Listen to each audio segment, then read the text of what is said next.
Good evening and welcome to the Channel Studios here in London with your international news around the world in 5. Aid has been arriving in India from around the world as the country's death toll from COVID-19 passes 200,000.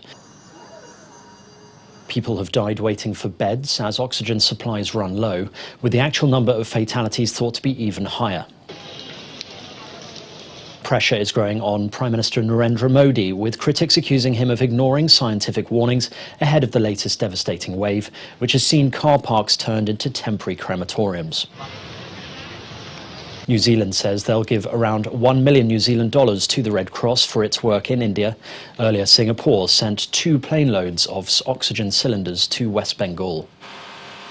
The European Parliament has ratified the post-Brexit EU-UK trade deal, clearing the final hurdle towards full ratification of the accord. The Trade and Cooperation Agreement has been operating provisionally since January. Lawmakers voted in favour by 660 votes to 5, while 32 abstained. The decision was welcomed by British Prime Minister Boris Johnson, who called it the final step in a long journey. The deal provides the framework for Britain's new relationship with the 27-member union. The White House has announced that the Democrats will pitch a $4 trillion package on childcare, education and family leave. I promised the American people that help was on the way. President Joe Biden has called for the most sweeping revamp of U.S. benefits since the 1960s on the eve of his 100th day in office. He has already passed a $2 trillion COVID package. Analysts say that it is the most far-reaching reform of U.S. social safety net since the era of President Lyndon Johnson. The United States has ordered non-essential staff to leave its Kabul embassy, citing increasing threats as the reason. The order came 2 weeks after President Joe Biden announced that the US would leave Afghanistan by September. The acting US ambassador in Kabul said the State Department took the decision in light of increasing violence and threat reports in Kabul. He said the order affected an unspecified, relatively small number of employees and that the embassy would remain operational. 8 people have been killed and several others seriously hurt in a fire at an illegal hostel in the Latvian capital of Riga.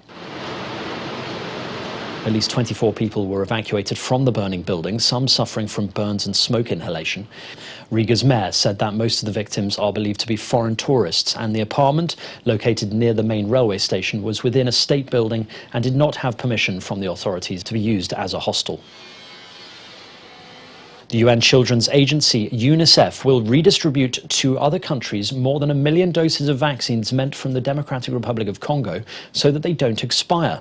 UNICEF said that the vaccines distributed under the Global COVAX initiative expire on June the 24th, and so far only 1,265 people have received the jab in Congo. About 1.3 million doses out of the 1.7 million doses will now go to other countries, including Senegal, Comoros, Ghana and Angola. Somalia's President Mohamed Abdullahi Farmajo has backed down from his attempt to extend his tenure for 2 years. In a broadcast addressed to the nation, he commended the efforts of the Prime Minister and other political leaders and welcomed the statements they issued calling for elections.